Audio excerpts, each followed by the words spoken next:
Good morning. This is a video by Sam, the Lung Plumber. Today I'm going to work on my 1997 Saturn SW2 wagon. We have a problem here because, as you can see, the rear window is not working. And of course, if you take it to your mechanic, they'll say, hey, we need a new power window regulator. But in this case, it probably is not the case. I've changed a couple of these on my wife's car, which is also a second generation Saturn. It's a 96. And most likely it's the plastic slider that actuates the door. And I'll show you how to do that from start to finish. If you want, if you're familiar with Rich Pin's videos, he has one on the removal of the rear door panel, and we're going to repeat that. I'd rather not remake a perfectly good movie, but that's what we're going to do. What I might do is I might make a separate video that just goes straight to the replacement of the slider. So the first thing you have to do is open the front door and also the rear door. And as you might imagine, just like all great remake artists, I'm referencing Rich Pin's video here on my Android phone. After opening both doors, you have to take off these two Torx 15s that hold the air deflector or rear applique. I'm not sure what you call it, but here we go.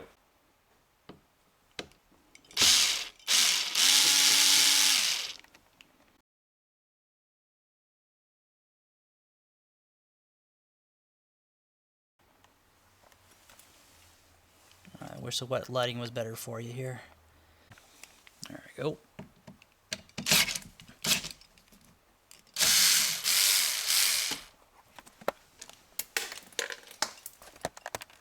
Now that both are off, you can just slide this off.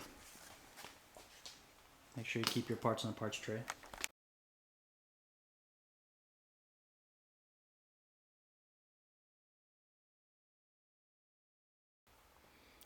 Next step is to remove the weather seal or window squeegee, whatever you want to call it.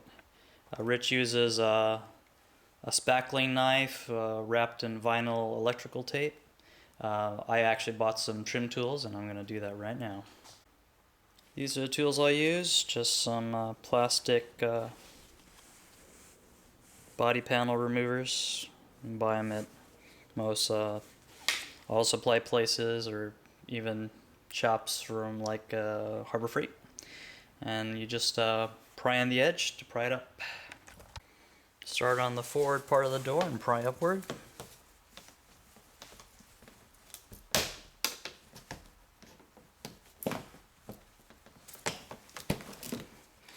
And again, as Rich Pin mentioned, be careful not to pry up on this inner part of the lip. You might actually end up breaking it. I actually chipped some paint right there. And continue working your way through the outer edge.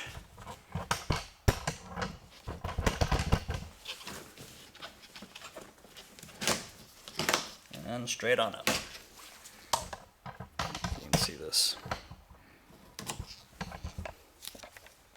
And later on, when you actually put it back on, you'll notice that there's like a little notch where this weather seal meshes up with in a couple of places. There's another one over here. It's a little notch right here. You can see it. The next step is to remove the handle, and as you can see, I've used a little piece of an Allen wrench. I guess it's one of those leftovers from the buildable furnishers from IKEA and the like. Rich uses a special tool to remove this piece. I actually use an old Leatherman tool, and as you can see, I can make a little small gap in it, and I actually wedge in here and pull this out. I've actually pre-pulled it a little bit because my predecessors have mangled this piece. Pull it out. And the piece should slide right off. It should slide right off. There we go. Our next step is to remove the 7 T-30 bolts that hold the door together. One there, down here, another one down here, and these last two.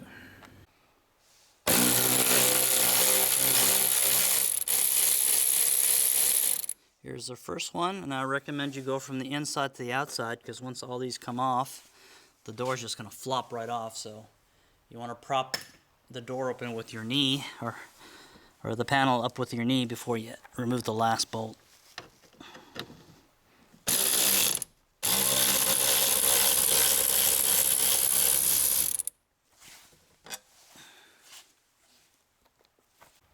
Here's the one on the lower inside part. Oh, it's already loose. I think the last time my mechanic worked on my car, I think he might have stripped this one. Good grief. Some years ago, my mechanic worked on my car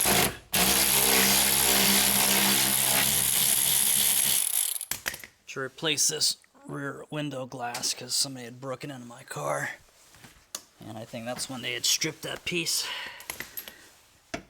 We'll see if we can fix it with some JB Weld later on.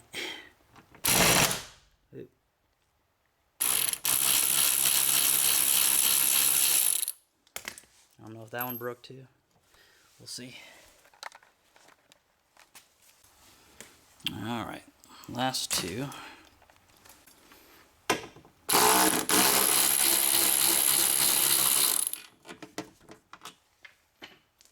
And the last one, I'm just going to film this from the outside because this door is going to flop.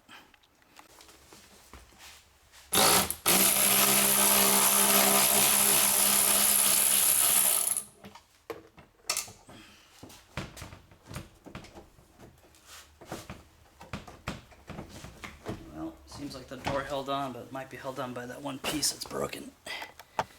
Well, I've since removed the door panel, and sure enough inside, this is half of the plastic slider for the window regulator. And as I suspected, this is the piece that's broken off. Typically I'd fix it with JB Weld, but obviously the mechanic broke it by removing the door panel, because it's not even in here. It'd be bouncing around here and here otherwise. I'll see if I can fix that with some JB Weld later on. As you can see, this clip is still attached to this Torx bolt.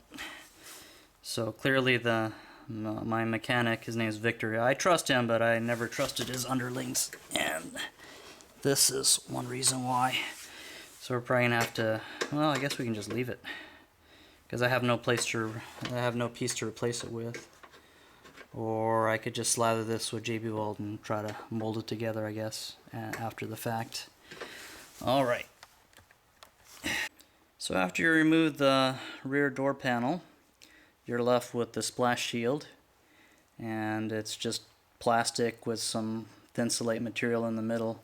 I think some years ago Saturn was experimenting with thinsulate to try and improve some of the sound deadening abilities. And we're going to have to scrape this shield up through the edges from the bottom all the way to the top. Just going to pry it up. Well, actually it's so old. It is a mid-90s car. And it's just, some of it's falling apart. But it's just some glue. You just have to scrape it open. I don't want to bore you too much with this stuff, but I'm just going to scrape it open little by little. Just show that I'm doing that. Once you've detached the splash guard from the door, you could tape it up. I use some painter's tape. Just tape it on the inside of the door so it doesn't move. Alright, and you have exposed all the goodies for your window. Let's see. I'm going to have to bring the regulator down to see where the damage is.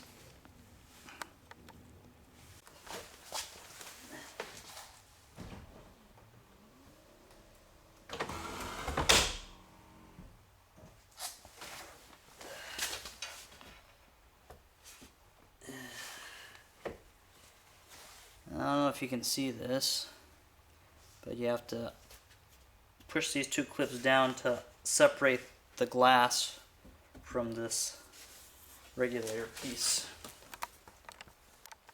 I don't know if you can see this, but I've separated the arm from the window, and you can actually see it moving without touching the slider.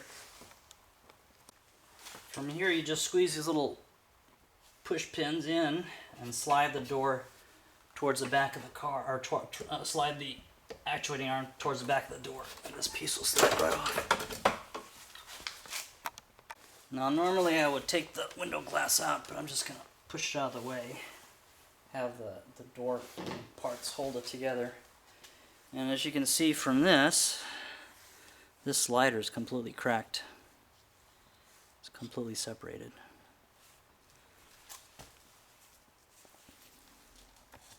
Now to remove this piece, you're going to have to unbend this piece that they've smashed in. I don't know if you can see, it's kind of out of focus. Let's see if I can get it in focus. Not quite. There we go. You need to have to bend these pieces back, or you might actually have to grind some of it off with maybe a Dremel tool or something.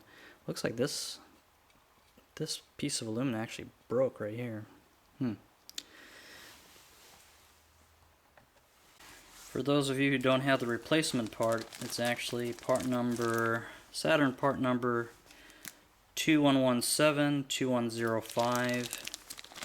It looks like this one is brand new. I don't know if that's in focus. It says it's made in Korea. Here you can see it. You can see this. There. Slider 2117 2105 slider, one part, South Korea. I'm going to try to bend mine back as much as possible with some needle nose pliers, but as I know from doing this a few times already with my wife's 96 SL2, you can bend it as far as you can, and you might have to grind off the rest of it. I'll save you the tedium of this because it's going to take a while. Well, after removing it, turns out I might not be able to blame my mechanics underlings for this one. Or at least the door being damaged, because it looks like there's actually 1.5 door sliders in here, which means this job has probably been done before. I bought this car when it was about 10 years old in 2006, so it's hard to say what the history was. So we're gonna replace that piece, and we're going to snap it in. I used a C-clamp the last time I did it to bind the slider piece to the door arm. Right about there. After quite a bit of work, and actually I had to file some of it off, I was able to get the replacement slider in. And before I squish it in with the actuating arm, I'm going to lube this up with some probably non-petroleum lube. I guess I'll probably use silicone lube. Other people use white lithium. Pick your poison. So after lubricating the track and make sure it slides smoothly, we're probably going to have to crush this back down again so the slider doesn't come completely off when you're actuating the door. Alternatively, you can probably fill this in with some JB Weld. I don't know. I'm a big fan, of course. So I'll leave the options up to you. Now our next step is to reattach this slider to the arm. And I've actually positioned a C-clamp, a big one, to see if I can kind of screw it into there and snap it together. Well, hopefully it works. In past attempts, it's taken quite a bit of effort to get it done. So after some wiggling around, I kind of positioned it to where this leverage screw is actually right directly above the slider. I'm trying to screw this in without breaking something. Let's see if we can get this.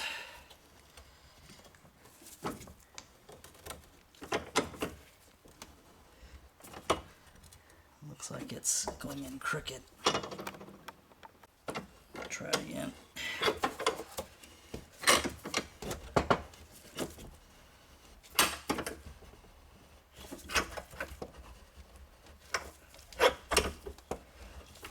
Sliding off.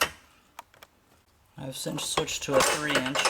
Hopefully it'll be easier to maneuver, but from the looks like it's not much better.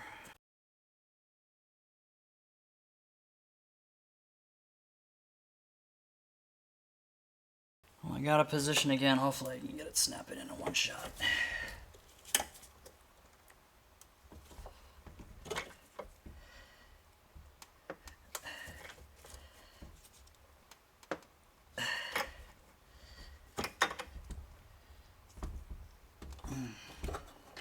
Let me close the door.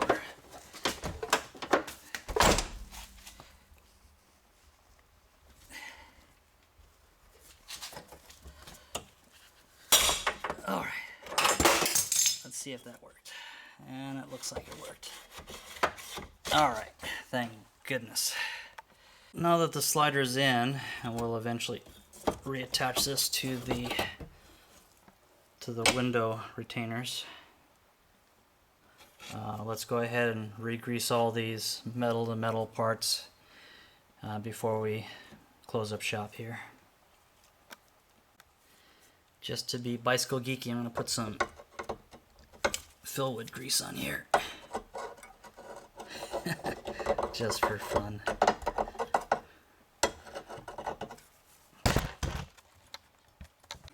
So now that's all re-greased. Our job is just to slide this back in. If you have a hard time, you can always use some liquid-based lube. And slide it back in place. What do you think? Ooh, it looks like I dinged this with that vise or C-clamp. All right, now let's see if we can raise it back up. I won't be able to see this while I'm filming it. I'm trying to actuate the door, but let's see what we can get. Rocking. All right, done deal. All I have to do is put the door panel back on, reversing our steps, and I think we're done. Now before you put the door panel on, make sure the splash shield is in place.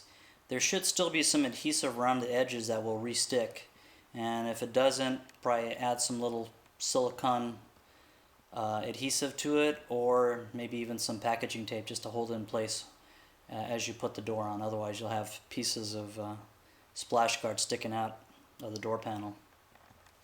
Alrighty, so we're gonna put this door panel in back in place in reverse order, and it'll be difficult to film, so I'll try to do my best here. Alternatively, you could use a front door to sort of hold the panel in place. If you can see, this edge on this far side will actually keep it from coming off by itself. Now for the return trip, I would recommend you not use air tools, or if you do, have it set at a low torque setting so it doesn't rip the plastic off the door panel. I don't know if you can quite see it with me in the way, but I'm just going to do it. One hole. And this one's cross-threaded.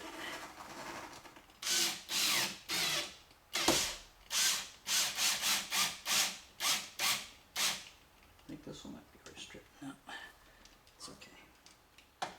I recommend just kind of hand tightening the last bit of it. And we can hand tighten the rest of them a piece at a time. Again, you don't want to end up ripping the plastic off the panel.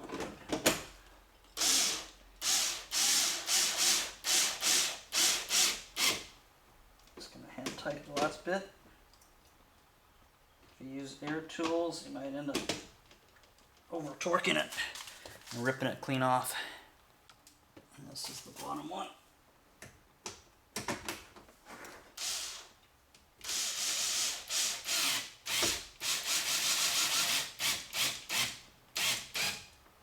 Hand tighten the last quarter turn, half turn maybe. Don't want to over tighten. Okay. Just go ahead and finish the last 3 or 4 T-15 T-30s, in my case only 3 because one of them is broken, and we'll finish the rest. Alright, now after putting all 7 T-30 bolts back in my case 6, we're going to put the molding back on. Let's see if I can do this one-handed. I don't think I can. I'm going to put this on a tripod and try it that way. Now when you put this on, make sure that these grooves match. Let me show you. This part right here, let's see if it'll focus.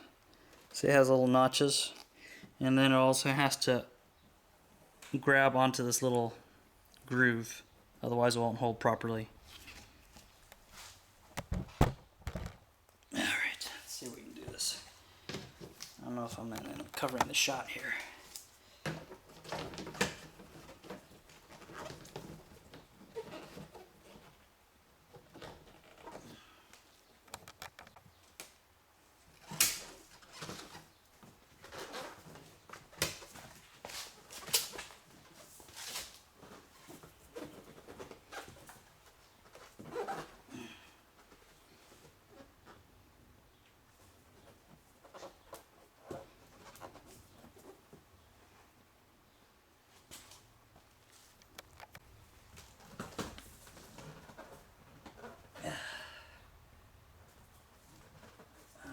See if I can get the trim tools and bang that back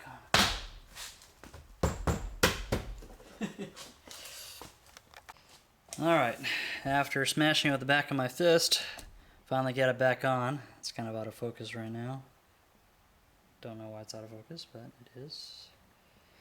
Anyway, I'm going to put this panel back on.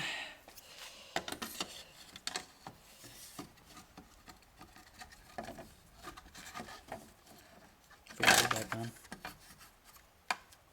Trick is to lining up this little groove here. Let me put the camera down. Anyway, I had a hard time getting that little notch back in the groove. And then you have to slide these in. I don't know if you can see the edge, but you have to slide those 2 pegs in to make it flush. Otherwise it's going to be sticking out. Alright. And now it's just a matter of putting those 2 T-15s back in place, put on your door handle, and then we're all set. Alright, here's a T-15 on the top. Again, try not to over tighten, you might break some plastic stuff. Just hand tighten a little bit. I don't know if I'll have to lower one. I don't know if you can see it from the angle, but it's down here. Lighting's bad.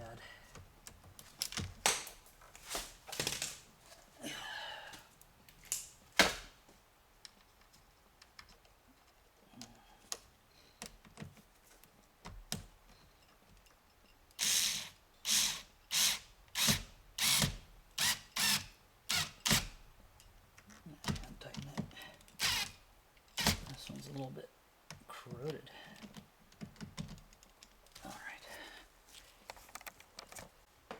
Slide the door handle back on.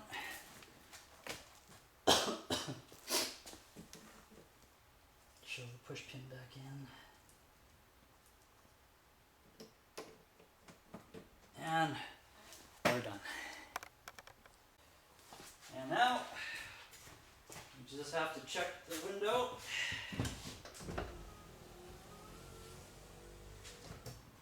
And we're all done.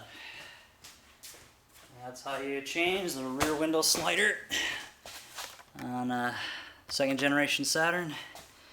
And I dedicate this video to Rich Pin for all his great work. And thanks for watching.